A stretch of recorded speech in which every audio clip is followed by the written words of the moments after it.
Okay. It looks like I am live. I'm very happy to be here. Thank you for whoever is joining me tonight. Oh, and I have my one browser open. Okay, closed. So today I was thinking of painting something. Hi, how's it going? I'm glad you could make it to this one. Today I'm going to paint something that I've painted before, but I think it's a good image to use because it has a really good background, middle ground, and foreground. So it's something that I like to use a lot just for practice. So I'm going to share it on here if I can figure it out. And then we can sketch it out on the sketchbook and then just start painting. I'm going to use watercolor initially, and then I'm going to go in with some gouache to make it a little bit thicker. And yeah, I'm not sure how long this is going to last, but we could be here all night.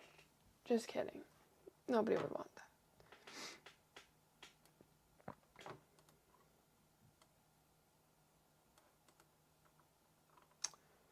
Alright, so I'm going to share it to my screen, I think. Let's see.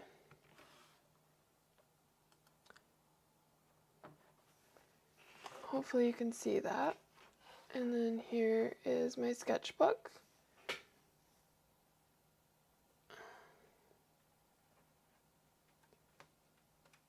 Okay, ooh, don't want to do that. Okay, so this is going to be the reference we're using today. It's just like a little stream in the Adirondacks. And like I said, this is a good picture to use because it has a really good background, the big sky, the clouds, and then it also has the foreground with the stream and a bunch of different bushes, but we're not going to, you don't have to worry about drawing or painting every single bush, every single tree. This is just going to be simplified for sure. And so I'm going to sketch it out really quick, just using a regular mechanical pencil. I guess I will go over everything that I'm going to be using today. So this is my palette. I just made it yesterday, so all the paint is pretty wet. But let's see, I painted it and I put all of the names. So this is yellow ochre, pyrrole orange, alizarin crimson, quinacridone magenta, cerulean blue, ultramarine blue, green gold, ultramarine turquoise, quinacridone gold, burnt umber, Payne's gray, and Indian yellow. So I do realize that that might seem like a lot, and you don't need all of those colors. I just like to have them on hand, and I probably won't use all of those colors either. They're just there for fun. So those are my watercolors that I'm going to use. And then for brushes, I have a multitude of them. I'm definitely going to be using this big flat brush to put in the background, the sky. You want to do, and we're going to do wet on wet technique for this. So you do want a big brush that can hold a good amount of water, so this is good. I'm also going to be using, it's an Onyx 8010 round Trekell brush. It's size 10. But really any round brush, size 10-ish will do. It doesn't have to be exactly the kind of brushes. And then these brushes are good for little details.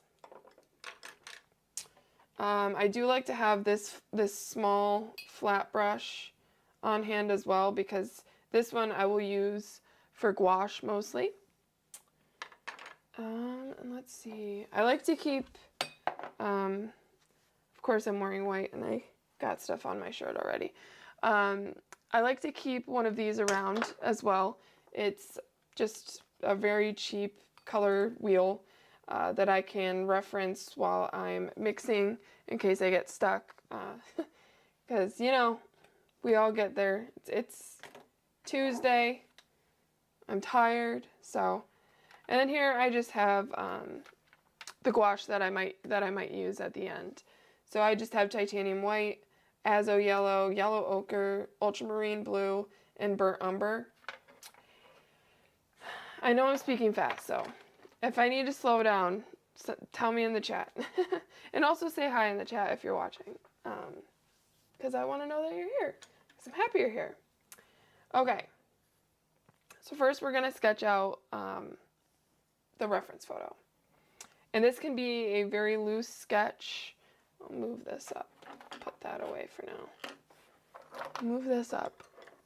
It doesn't have to be exact. And actually, I would encourage you to not worry about accuracies. This is a very, what I would say, busy photograph. So you're not going to get every single detail. So, you know, just, you want to lay in, you know, your horizon line. And then I kind of go from the shape. So it almost looks like two triangles in a way. So it arches up kind of like that where the trees are. And then right here, there's some sort of greenery before the creek starts. And the bank right here.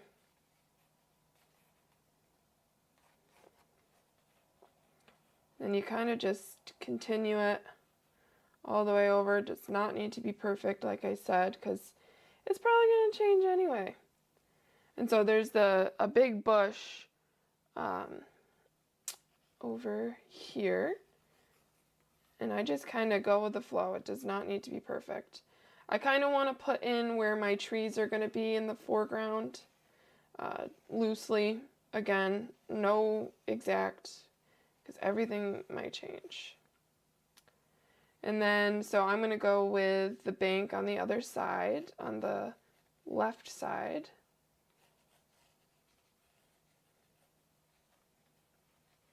Nice and quick movements because we don't want to get too stuck on what it looks like. We'll do the busy work with the paint. We don't want to spend too much time on the sketch.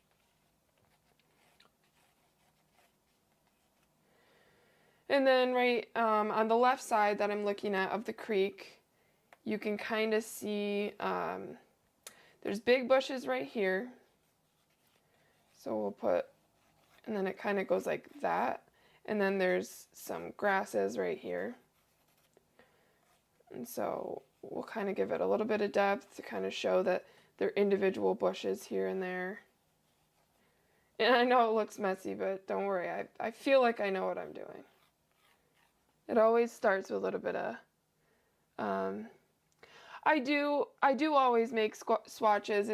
It helps me kind of plan, go ahead of time. And, you know, I just made that palette out of tube paint. So I'll buy paints in tubes because I find that to be a little bit more cost effective. And here I'm putting in the mountains. And you can kind of see in the photograph that there's like a little bit of water from the lake or something in the background. So I kind of want to keep that white if I can. And I can always go back in with white gouache as well. So if you're worried about, oh, I got that part wet and it's not actually white. It's kind of like the colors of the clouds. So I wouldn't worry about it, is what I'm saying. All right, so we got some farther off trees, but they are distinct, which is interesting. So we'll just put where we want to put them, and then we can change it up later. All right, so I like that. And then we can don't have to dilly-dally because we want to get to the good stuff. Okay, so this is, where's my camera? This is my initial sketch. There is nothing specific about it because I want to make all of that while I'm painting. Okay, fun part.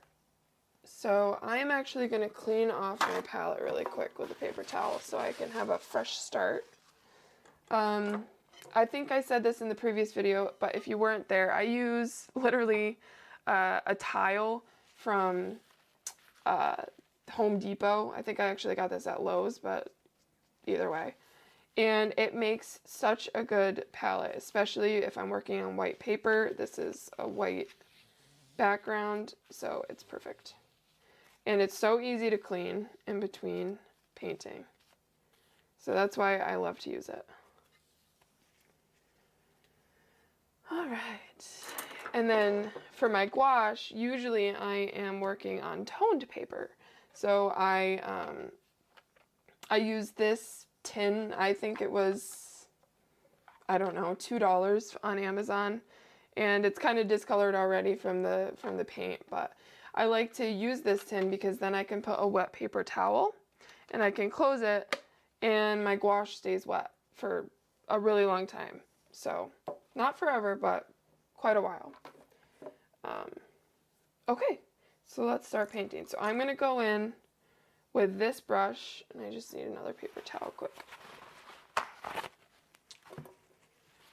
And I'm going to get it wet with clean water. So right now I have 2 water dishes. One of them is going to be for clean water only.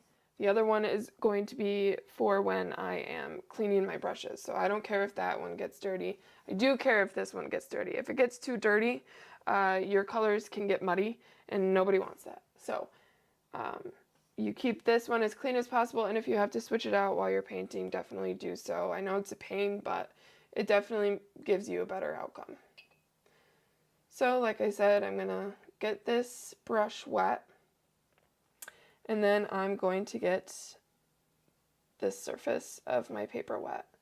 Now, I don't want it to be absolutely soaked. I want it to just be damp, because if it's absolutely soaked, you have less control, and in a way that's okay, but I don't know, I like when you can just see that the paper is wet, so I go over it quite a bit. Back and forth. And just so you know, for the sky, I'm going to be using watercolors. I'm going to be using ultramarine blue and some Payne's gray. Because as you can see in the photograph, and if you can't see in the photograph, please let me know. That's kind of important. The sky is cloudy and a little bit moody. So I really like using the ultramarine with Payne's gray because it gives that dark look. And if there's too much pigment, you can always desaturate with the water. All right, so I like the way my paper is looking, so I'm gonna put the first strokes of the clouds in, and I'm gonna use a brushing up movement. So this is the wet into wet, and I'm going to just saturate the whole sky and make sure you're getting where these trees are going to be, because there is a white area where you can see the sky. So you're definitely going to want to make sure that you get the effect of the clouds behind the trees. You can see that. And then what I see here is there is a bit of like cerulean blue right at the base of the mountains. So I'm just going to take a little bit cerulean blue. You don't have to. It can just stay kind of like a neutral tone. but it definitely is not the white of the paper. So I want to go in and just kind of go in there. And then I do see a little bit more where these clouds are. All right. And if you have any questions as I'm going, if I'm going too fast and you missed something, please let me know in the chat because I will. I have been checking.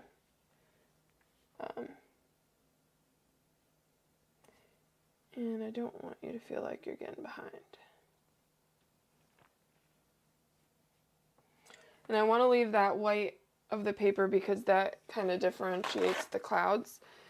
I will say if you did end up getting too much water on the paper, that's okay, because you can take like a fairly dry, clean brush and just kind of wipe it away like that. And that will give you kind of a cool effect too. But I really like the effect that it shows like some of the white of the clouds. And I'm actually going to dab a little bit here because I think there's a little more white than I actually. And I'll go back in for the shadow of the main cloud. And you can always just kind of play with it until you like it, because I'm certainly not relying on the photograph as my, to be accurate. I'm kind of just playing around.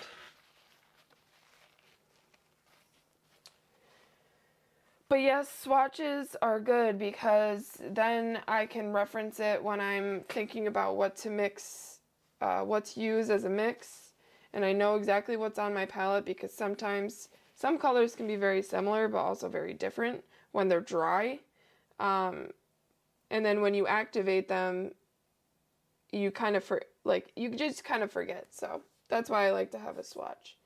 Also, I like to have a spray bottle. I think this is like an old, makeup setting mist that I emptied out and cleaned and now I use to activate my watercolor. It's really nice because then you don't have to, put your brush in and try to mix them around. And it's really good for gouache as well. So I'm letting that dry a bit. And we will then go in with the mountains here.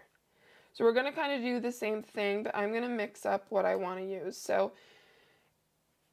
the mountains in the background are like a bluish green color. So I see green at the top, and then it goes into like a darker green blue at the bottom where the base meets the, oops, I just smudged, where the base meets the water. I'm just going to erase a little bit here. That's another thing I want to mention. If you're using pencil, be sure you're using like a 2H or number 2 or whatever it is, because pencil smudges, and I am a prime example of that. But you don't want a soft lead because it will kind of bleed into it. So. And that will muddy your colors as well. Okay. So yeah, I'm going to mix some ultramarine again. That was a lot of ultramarine, actually. That's the thing when I make new palettes and I'm too impatient to let them dry before using, I end up accidentally taking out too much pigment, and then I'm left with a lot of color when I might not want it. So here's a nice green, but it's a little too green, so I'm gonna take maybe a little bit of the gold, and then maybe a tiny bit, yeah. that's good.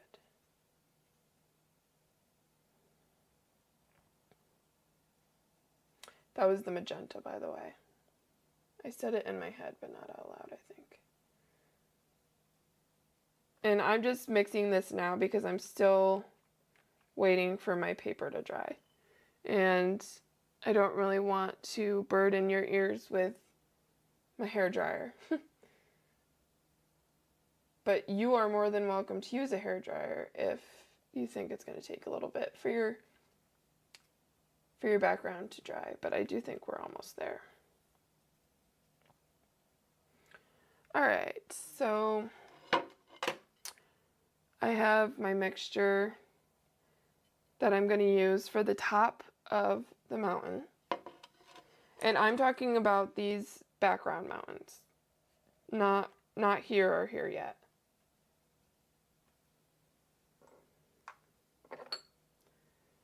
And I do have a little mixture here, but I'm going to do a darker blue-green in this one.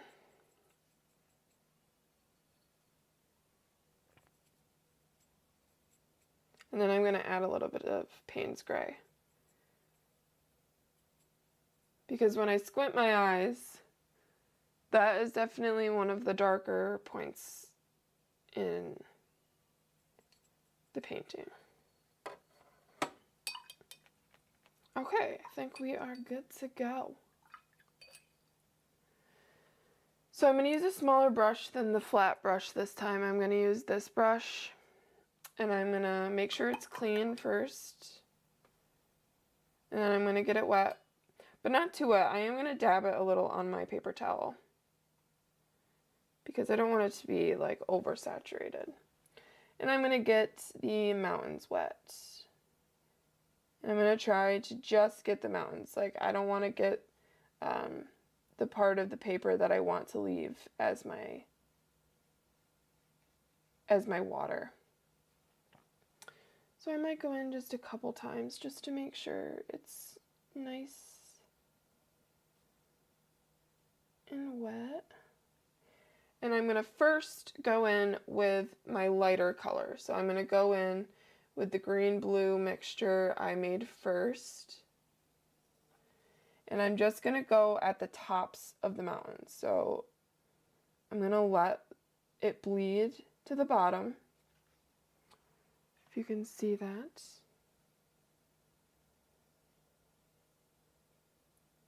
Okay.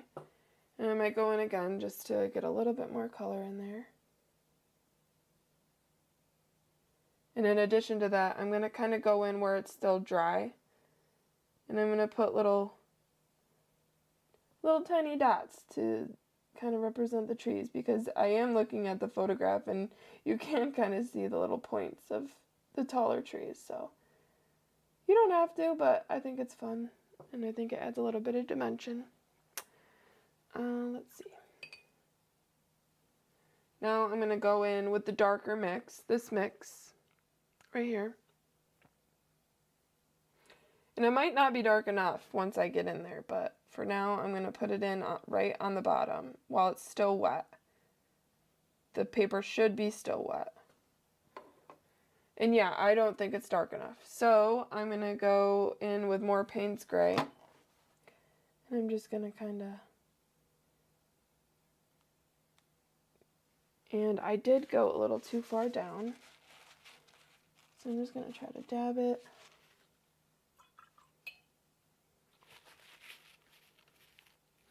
All right.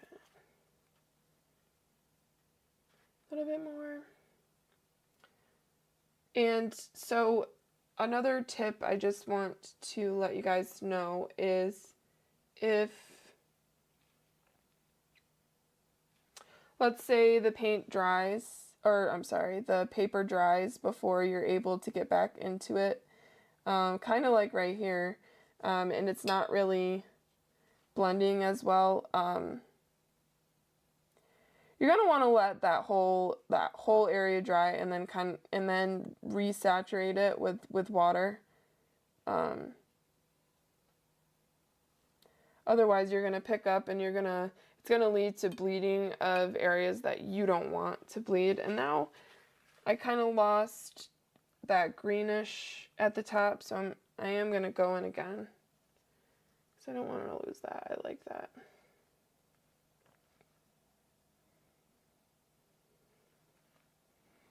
But I also don't hate it, so we're doing good. Yeah.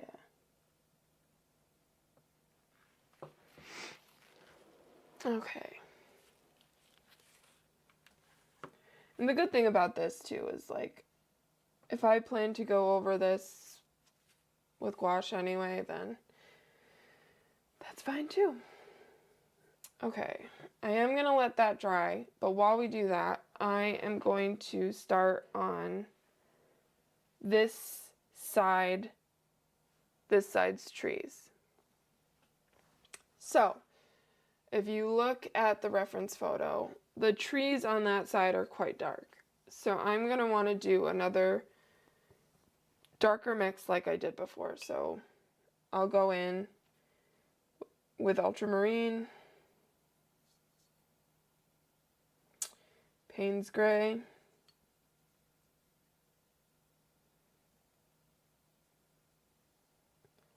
some Indian yellow because I do like the way it makes it pop.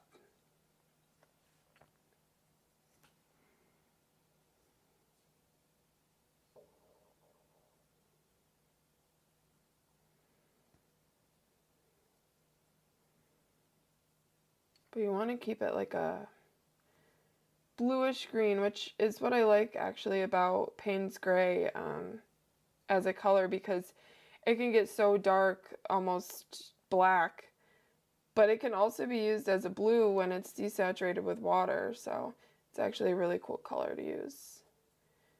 And this too is, it's important not to get too much water, because if you have too much water in your mixture, it won't be dark enough.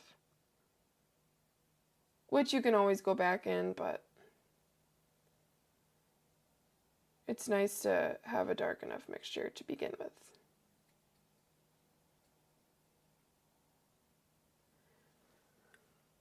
Okay, I think I like that. I actually might go in with a little bit more Payne's Gray. Sometimes it's hard to tell until you actually get it on the paper.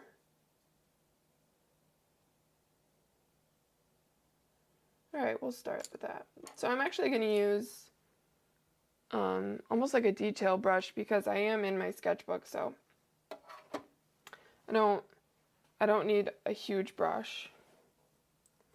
And I'm going to keep the water on it as to a minimum. And I will start with like a nice small one right here.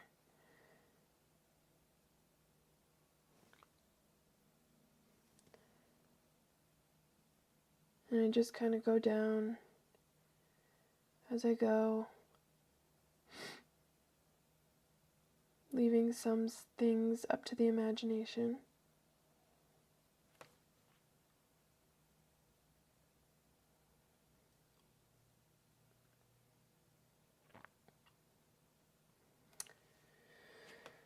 This part I can get kind of quiet because I'm concentrating, so.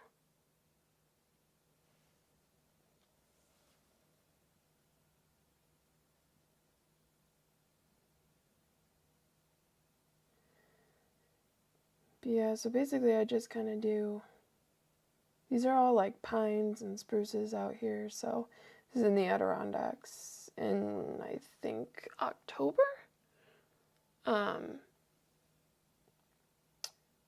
Or September, I can't really remember. Okay, so I'm at the bottom, and I'm kind of just gonna like blend the color, because I am gonna go back in there later with a deeper, a darker color, maybe a little bit more Payne's Gray,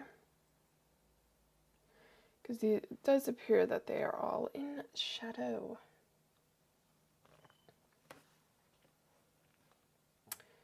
Now, you can kind of just also suggest other trees are behind it by making some random marks. This guy's like falling over. What the heck? And then like, yeah, it can be totally just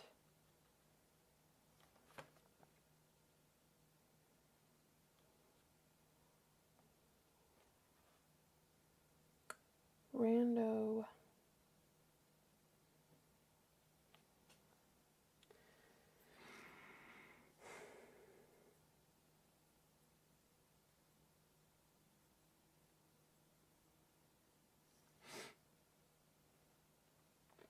And now we're getting towards this, so we'll do one more kind of in the background, but really tall.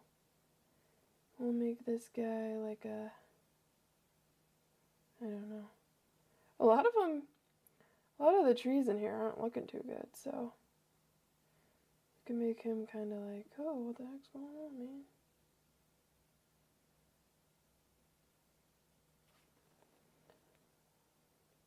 And we'll go back in with it, so if it's not dark enough yet, don't worry about it.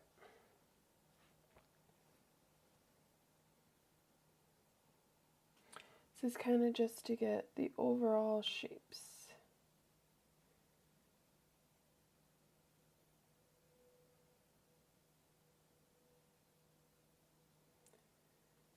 Trees can be kind of fun, but they can also be kind of boring, I guess, especially when they're all the same, or at least they all relatively look the same.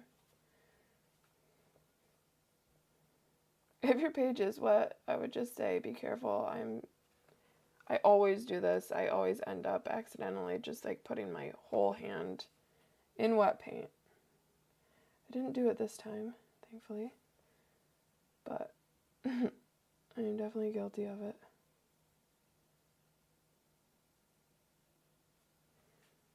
And don't forget to keep going back for more color so that you're getting a consistent amount of pigment on the paper. I'm guilty of that, for sure. All right.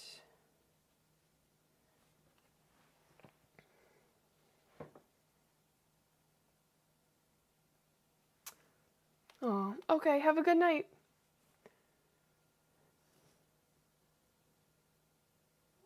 Can always watch later. Yeah, if you gotta go, you gotta go. This will be on as for replay, so.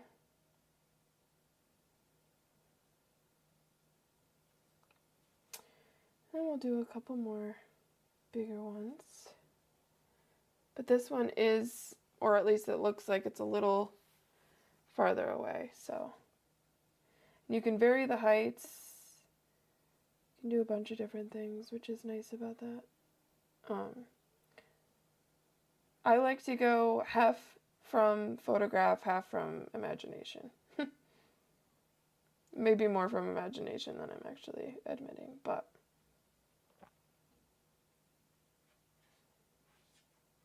my cat is currently trying to get into this room. She does not like to not be included, but she meows so bad that is unfortunately all you would probably hear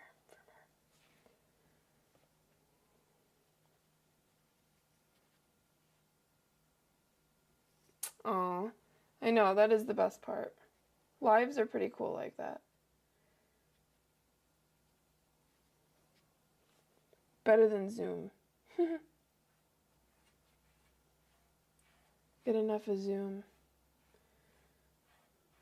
My normal job.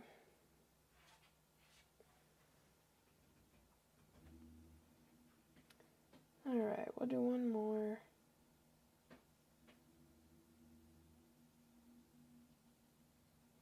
This one seems like a little bit more lush.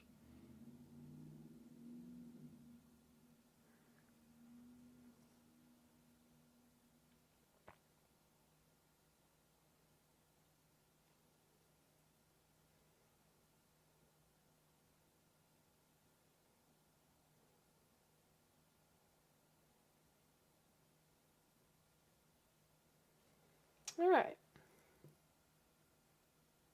we don't hate it, and so that's what I like about it. Cool. So the next section I'm going to work on is this tree line right here. And I'm going to do it a little differently than over here because those trees are a little bit farther away. So I'm going to take this brush again. I'm going to make sure it's clean. So give it a good shake in the dirty water. And I'm going to get it wet. And I'm going to wet this entire area. But I'm not going to get into the sky. I'm only going to saturate this part of my paper. And that's important because of the technique I'm going to do next. And I'm going to let these dry, and then I'm going to go in with a shadow color.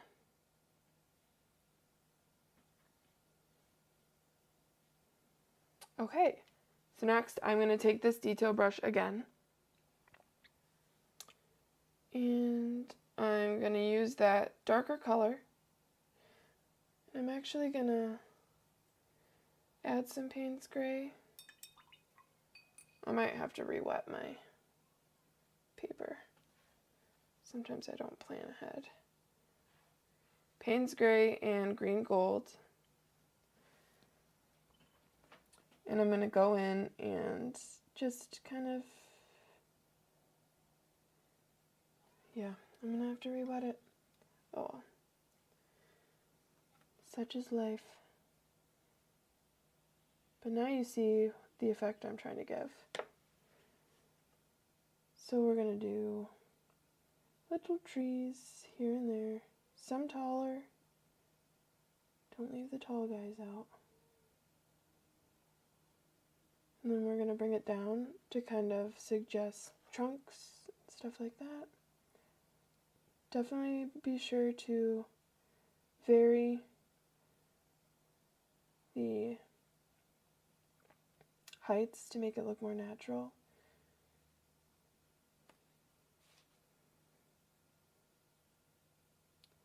Vary the distances they are apart from each other.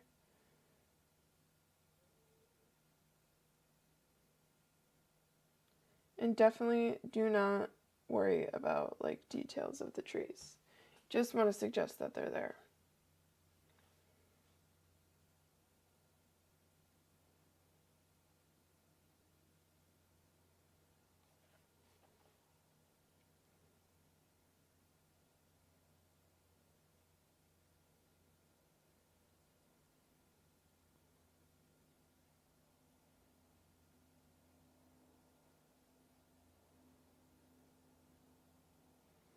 I'm probably going to stop right here and go in and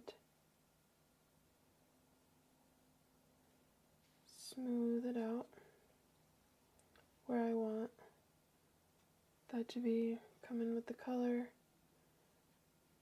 give it some depth.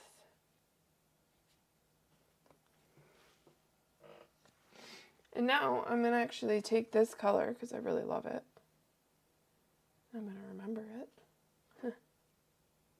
I'm going to go back in these trees and give it some more color.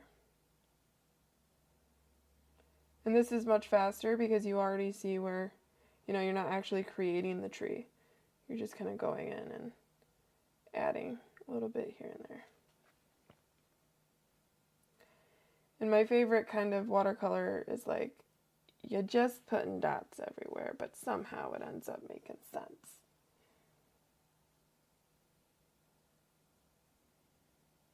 You just want to suggest. If you get too into the details, that's where you get in trouble.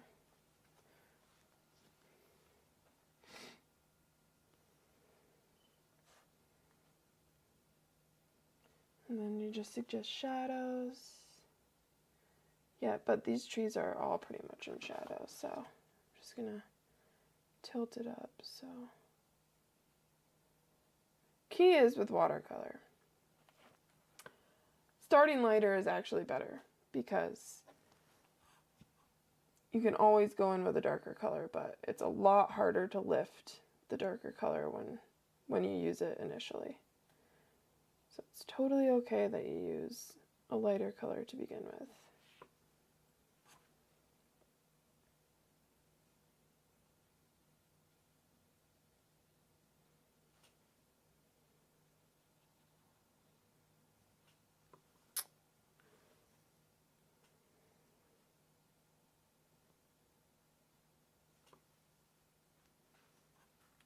Just make these a little more green. And then you can go in, and I probably will go in with, I'll go in with ultramarine, again, my go-to. And some burnt umber.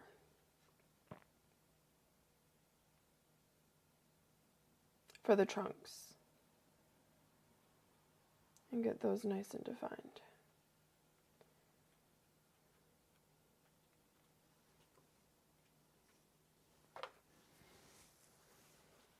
So I'm going to do that now. I'm going to use a different brush though to mix that.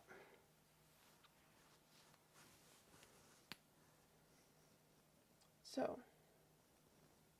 your burnt umber. Actually, no, I'm going to do that with Payne's Gray. Makes it nice and earthy.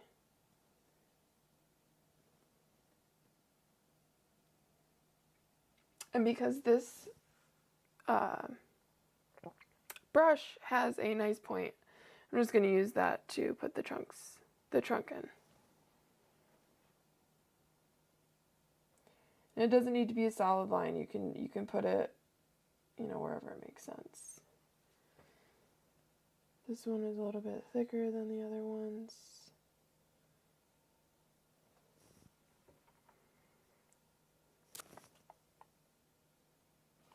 And I like to just suggest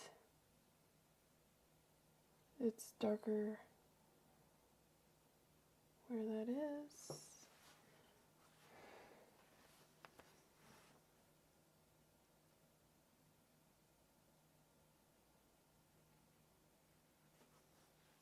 Because you never know.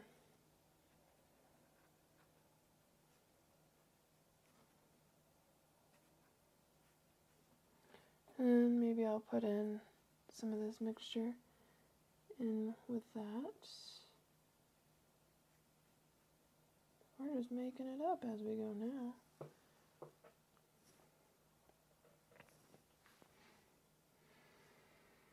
Okay, so I like that.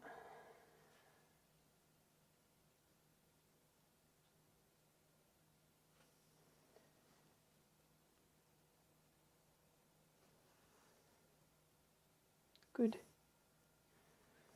Okay, so now we're going to go over here. Actually, you know what? We're going to do this kind of area first. We're going to do kind of a wet into dry into wet technique. So I'm going to take some Indian yellow.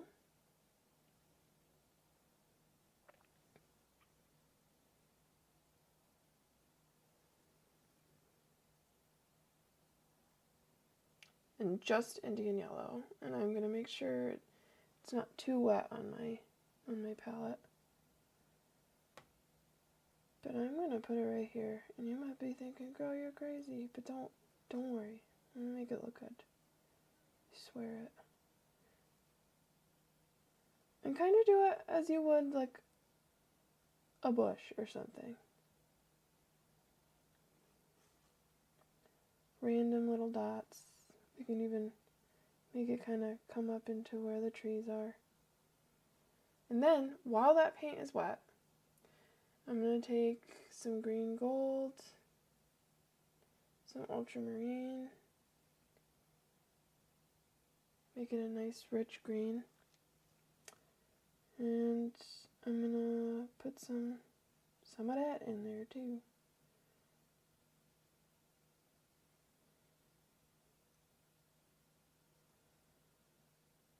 You want some of that yellow to stay, but for the most part,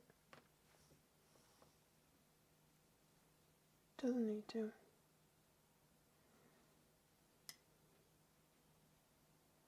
And now I can go in with more Payne's Gray.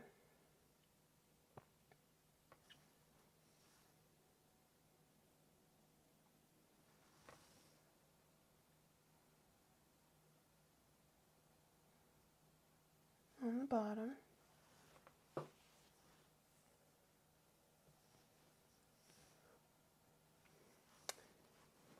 And then I'm going to put some more.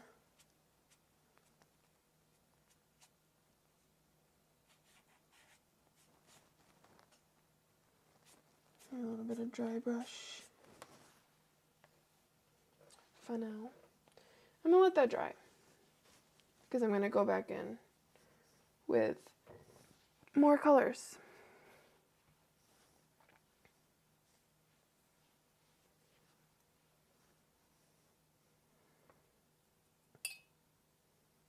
And so basically you can do that with pretty much every section of these bushes. You go in with a lighter, brighter color, the lightest color you want to use. So this time I'm going to use some green gold, which is very similar to the Indian yellow. Obviously just cooler. I'm going to try to make sure that they're not touching. I don't really want them to bleed into each other. And then I'm going to take another like cool green.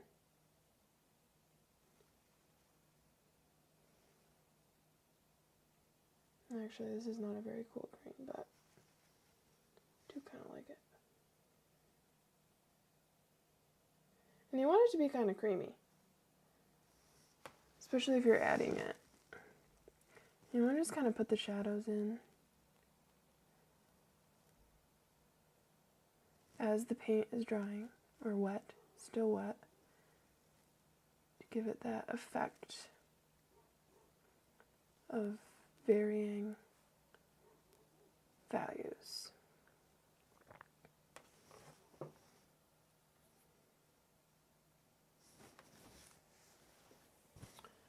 And I see that there's some grasses right here, so I'm going to make really tiny little marks to suggest some grasses by the bank.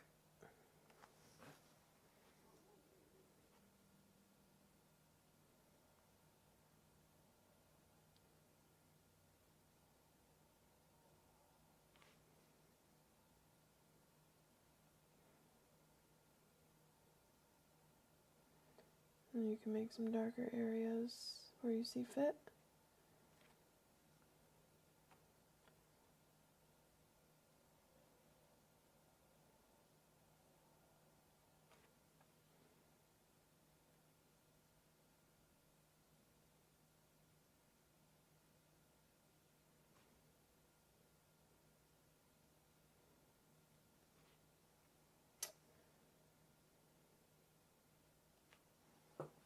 So you kind of got that cove.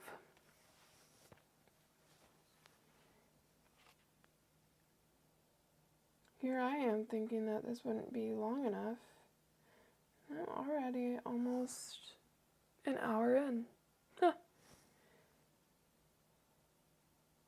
That's the funny thing about watercolor compared to gouache. Gouache, honestly, you can work quicker. Watercolor is a little different because you have to wait for the paint to dry for some sections, so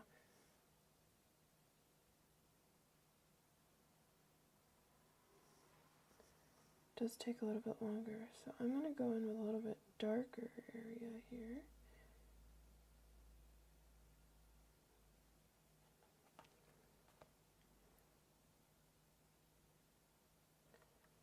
You can kind of see where the color of the water is coming through.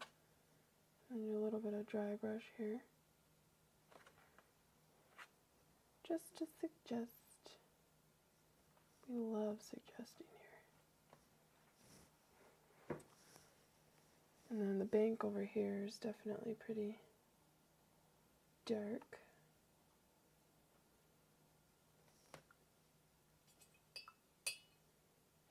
Honestly, part of me, I accidentally got my clean water dirty. Just wants to go right in with gouache. But I think I need to commit. So I'll go back in with these bushes, I guess.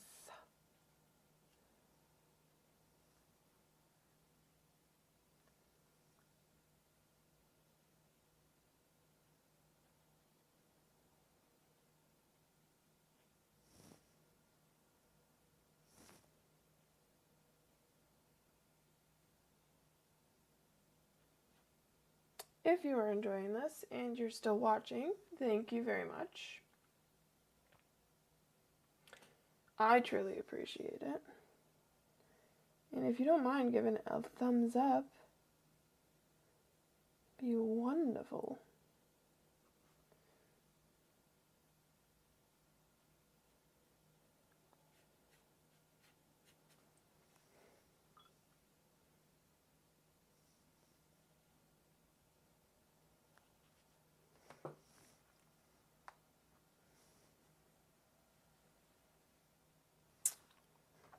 Let's see, maybe I'll cap it at an hour. I don't know. I don't know how I'm feeling right now. If you're watching and you have an opinion, tell me what I should do. Should I just go straight into gouache and make it nice and thick and juicy, or should I keep going with watercolor?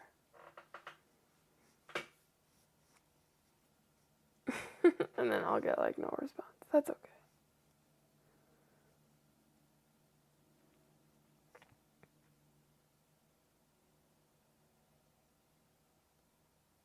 I think I'm going to get going with gouache.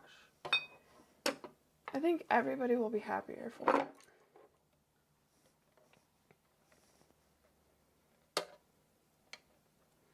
And, you know, you don't have to take anything I say with anything. I do think that, you know, I've been doing this for a few years and I've gotten the hang of it. But everybody has their preference.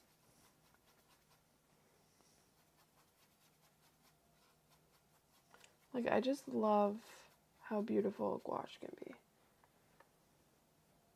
Look at that. Oh. Who doesn't love gouache? Don't say if you do or don't, because I don't want to know.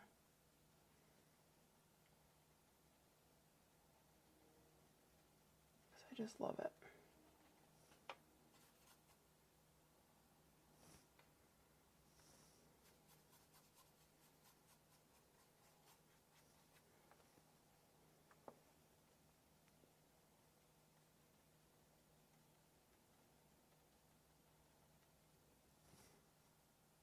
Am I crazy? I think I'm crazy. Ooh.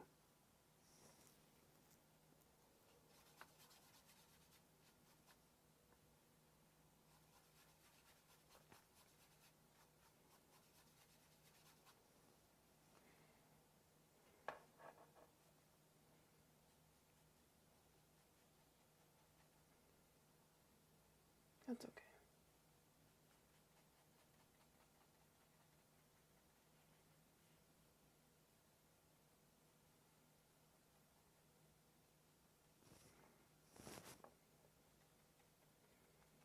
I'm just going to lay in some color.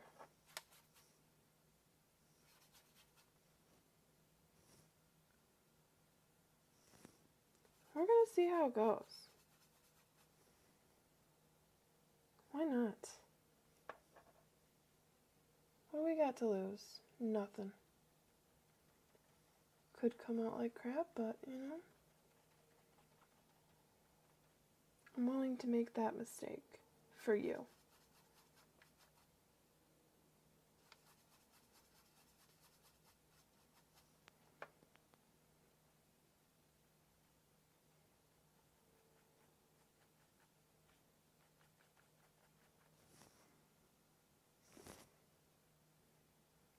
Thanks for sticking around for my craziness. It might, come out totally terrible, but I just want to kind of find out. I think for the most part, I'm just curious how this is going to come out.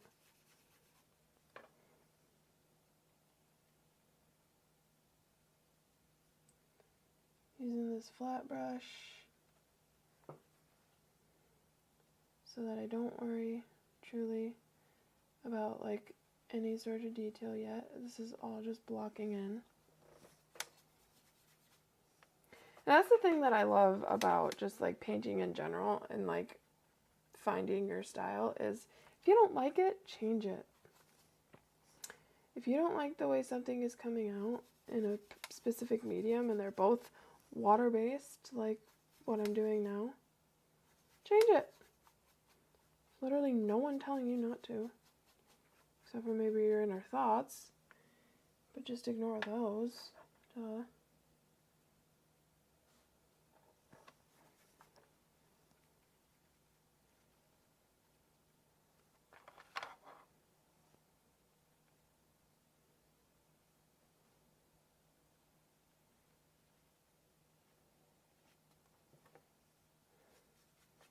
How creamy that is.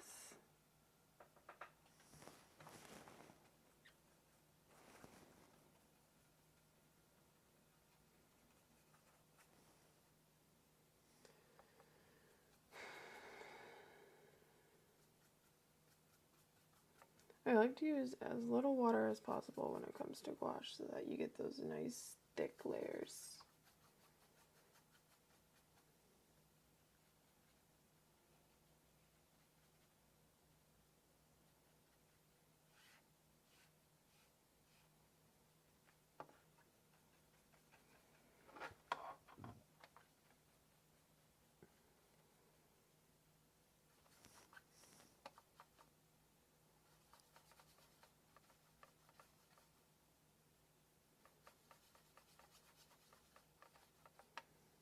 I think I definitely see some yellow in here.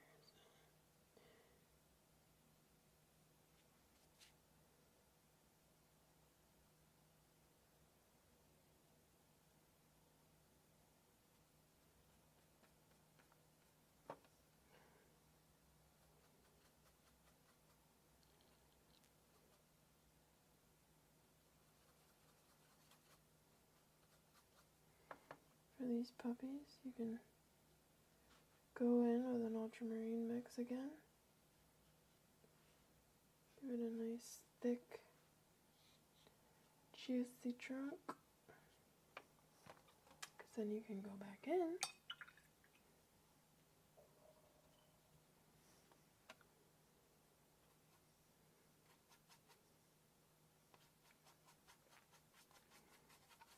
And layer.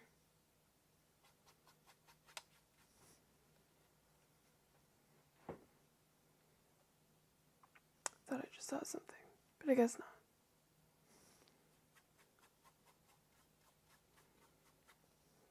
Papa, can you hear me? I don't know what that's from. I don't claim to, so I'm sorry.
just gonna remember that's where I want to put the other trees.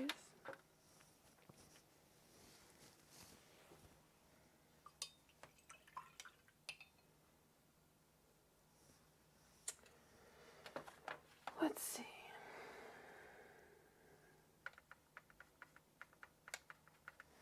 I'm gonna fix this water a little bit.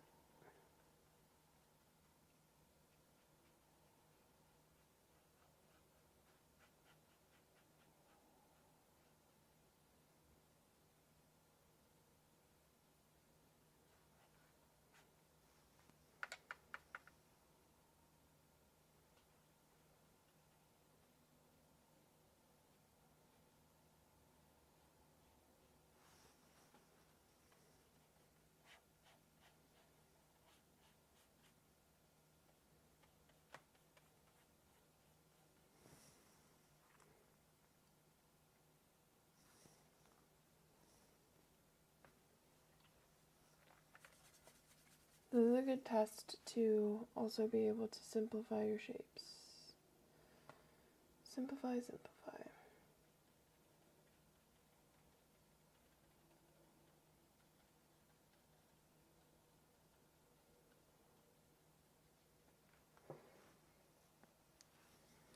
I'm going to go in with this color into the back.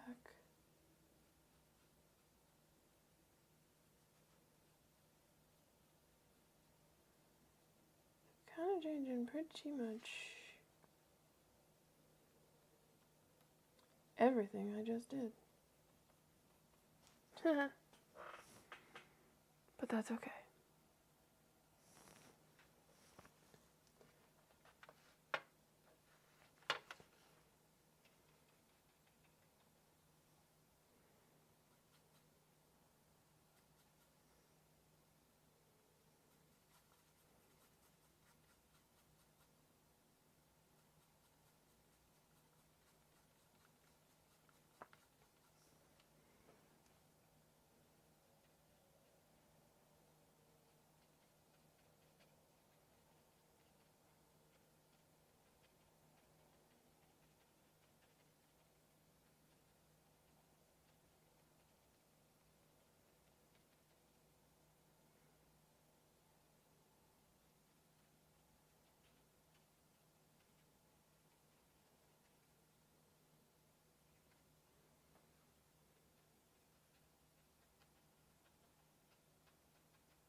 Okay. I think I'm going to end this here. Because I don't think I'm going to be able to finish this tonight. And it's not really coming out how I wanted it. So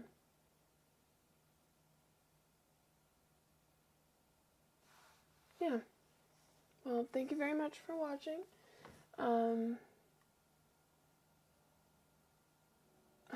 Part of me just wants to finish it. Ugh. Maybe I will. This is what happens every time I paint. I start something. I don't like it. I try to fix it. And then I end up not liking it even more. But you know what? Okay.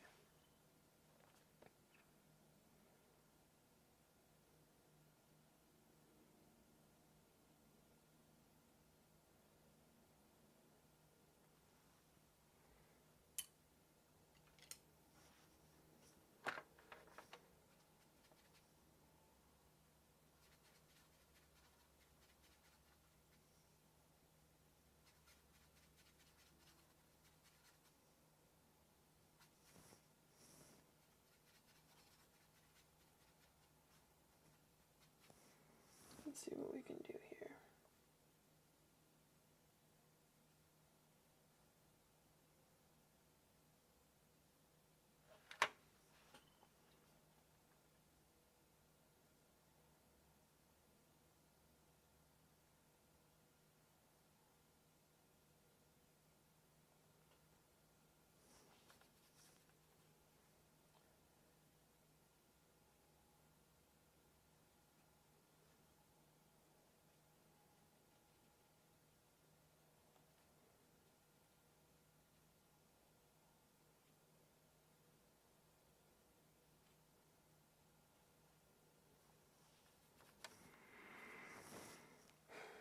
Doing this for you guys.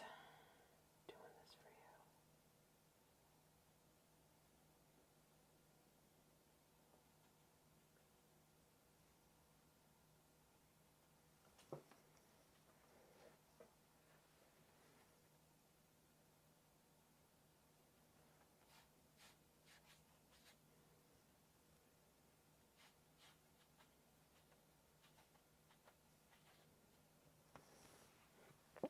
you. I don't hate it. I think that's the most important part, maybe? I don't hate it.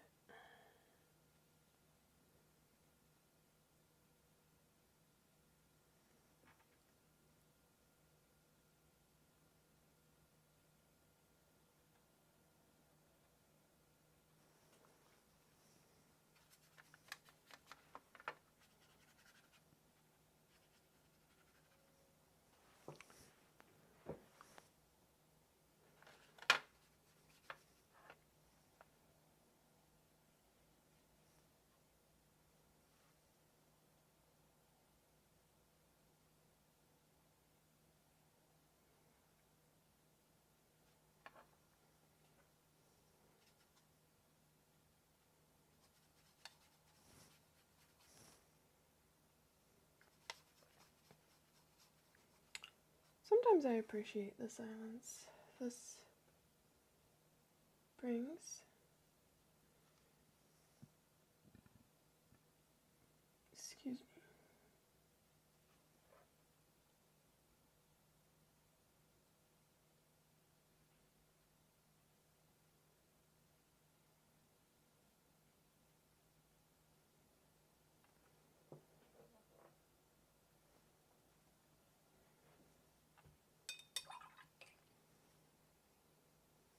And other times I'm just like, kind of lonely.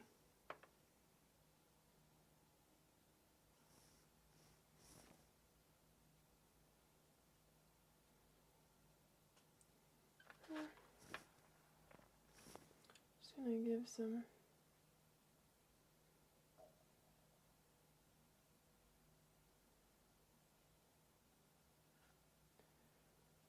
in the foreground. They are gonna definitely look, the grass is gonna definitely look taller.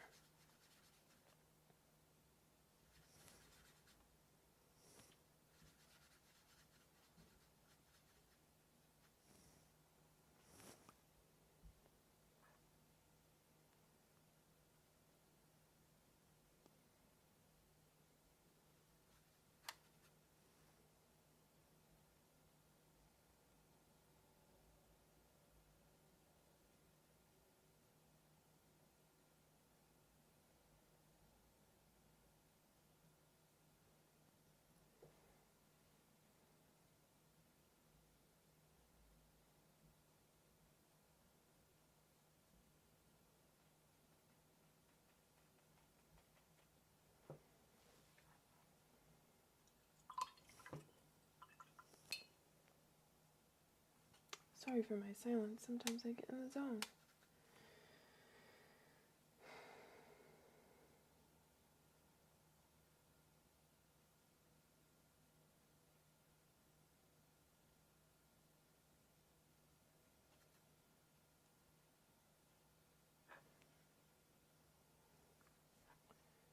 I'm gonna make a darker color.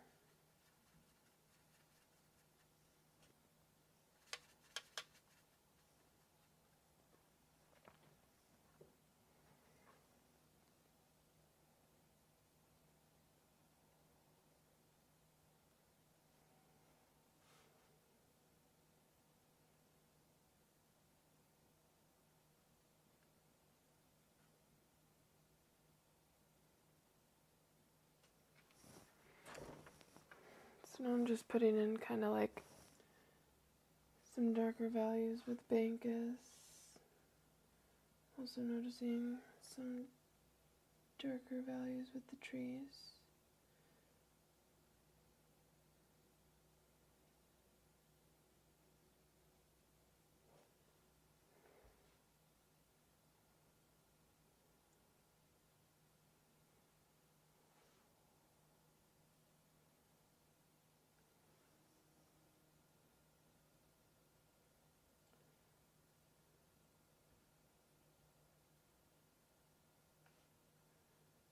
I always find quicker movements are better. The less you think about it, I think the better it looks. Sometimes. Other times it's just, not good.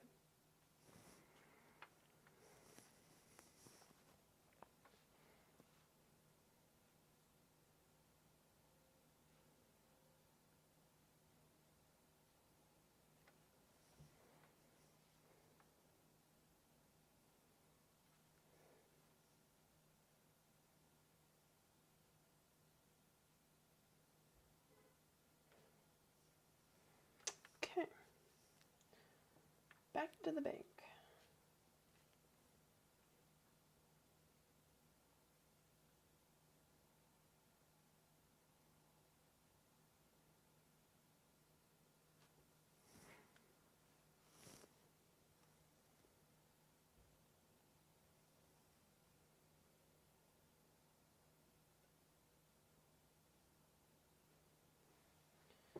So I'm just kind of differentiating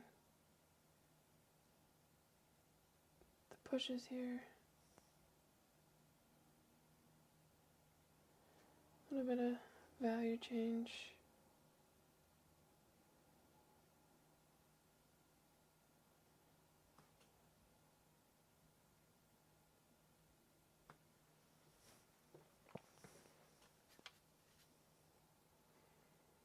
Can darken up these trunks.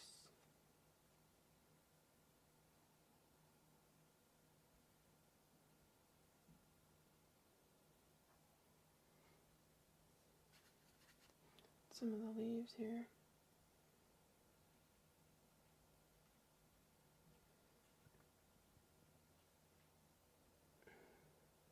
And the base of these mountains are pretty dark.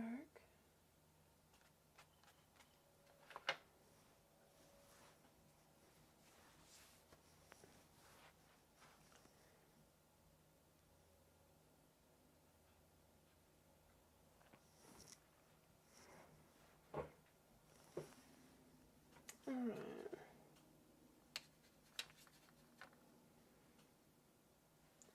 And I'm going to give some of these trees a little updo.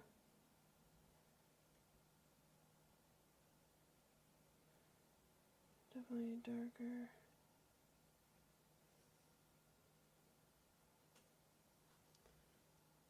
Suggest.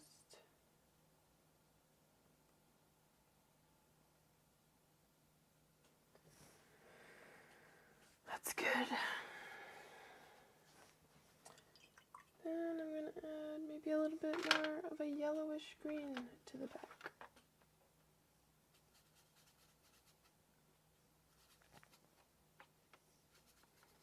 Perhaps.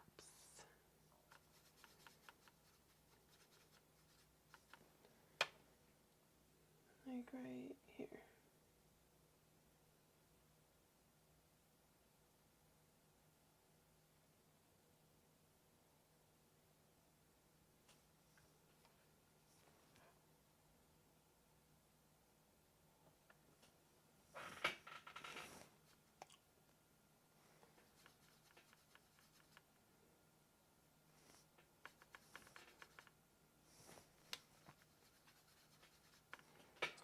These bushes right here do get kind of bright.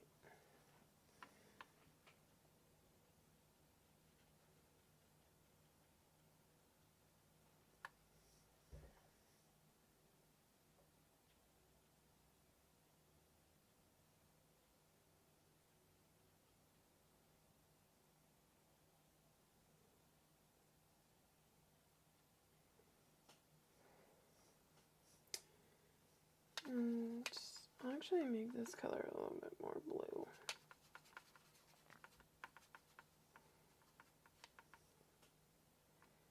By the bank.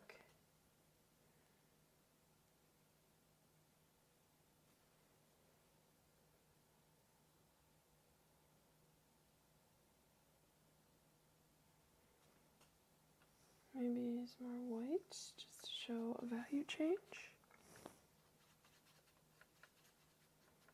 That was too much white.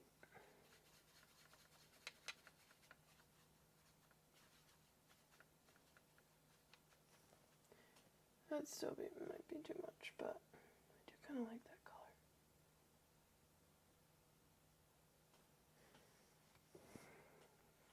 Yeah. Yeah. I can dig it.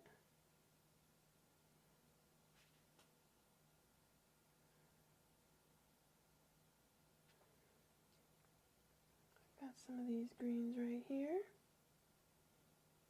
Oh yeah, we saved this painting, okay? My brain wasn't feeling watercolor, so we pivoted. We pivoted, and look at what we're doing. Saving it. At least I think so. You don't have to agree.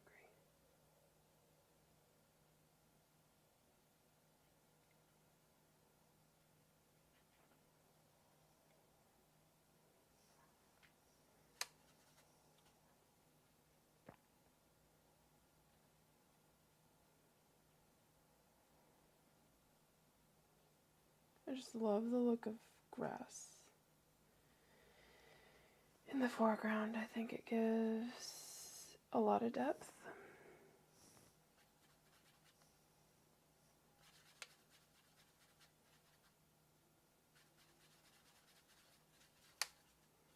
Especially when you use like dark colors like this.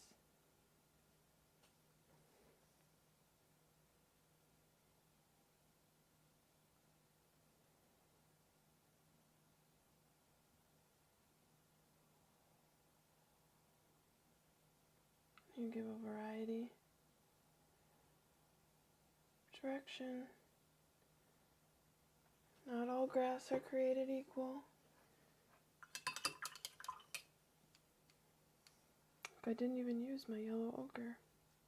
Probably shouldn't now. I don't do what I'm told.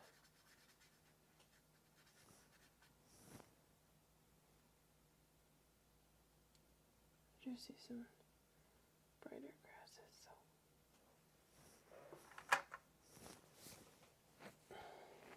Especially like right here. Let's put some weird grasses. Too much paint on my brush.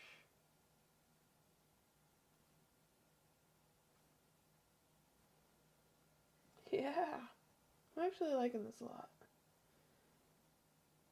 So, kind of glad I pivoted. I'm definitely probably going to be done soon. I'm going to do some more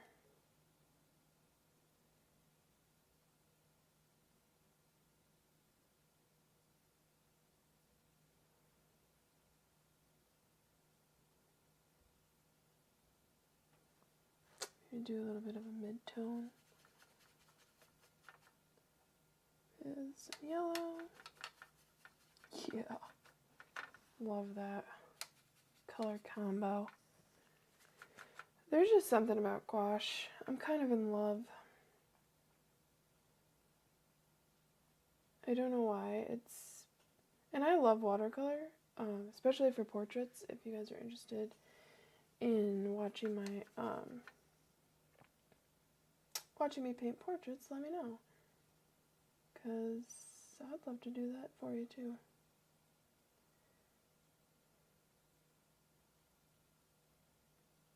Give it some variety. Then it gets dark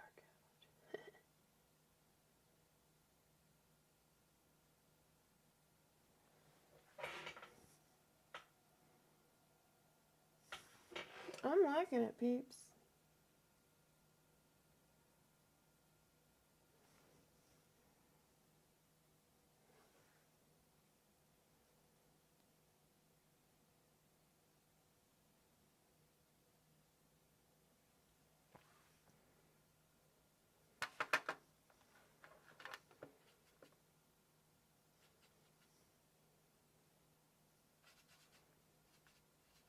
Alright, I'm going to do some darker green.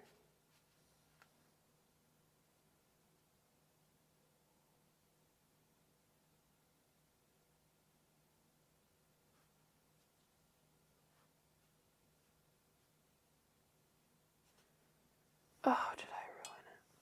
That's okay because I can go back with the white paint.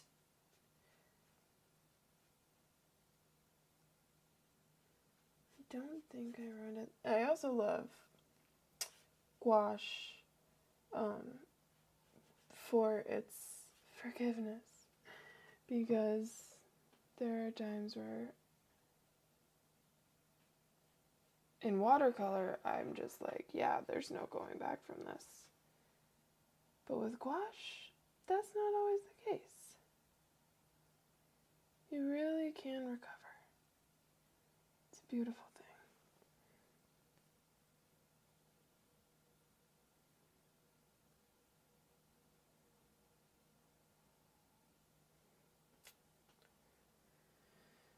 Okay.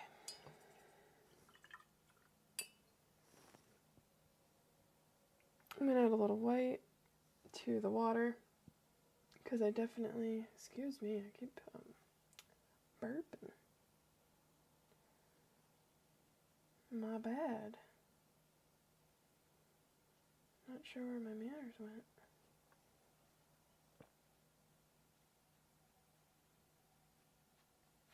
Oh, yeah.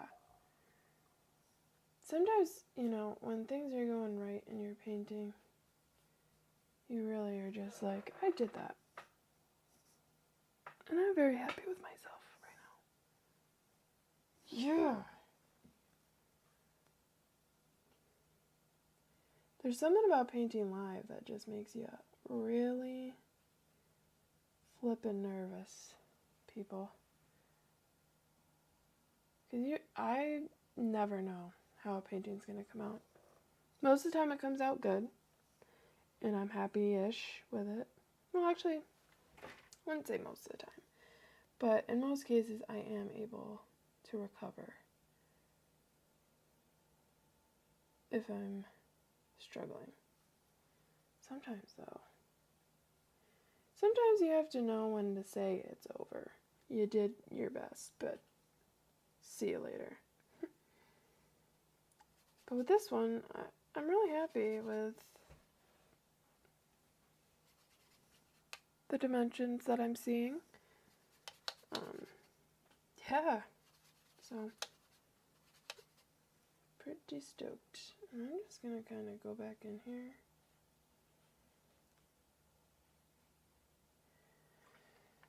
And redo the clouds a bit.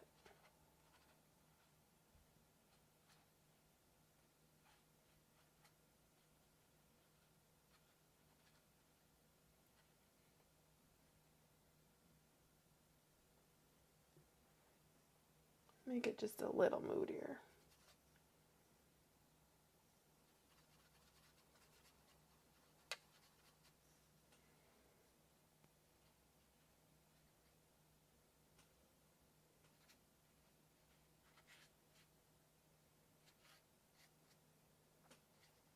If I do recall, this trip it rained a lot. But that's okay. Because there's something special about the Adirondacks no matter what. Alright. Honestly, I think I'm going to be done. I think it looks good. Yeah, already an hour and a half. Wow. That was fun. Sorry if you didn't make it to the end, but this is the end result. When it comes to the gouache, I used not white, but I only used 3 other colors. I used burnt sienna, ultramarine blue, and azo yellow. I barely used any of the ochre. But it really shows you that you can get a wide range of colors and values with just three of them. So yeah, if you liked this video and you want to see more, please let me know. I'm so happy you joined me, and I can't wait for the next one.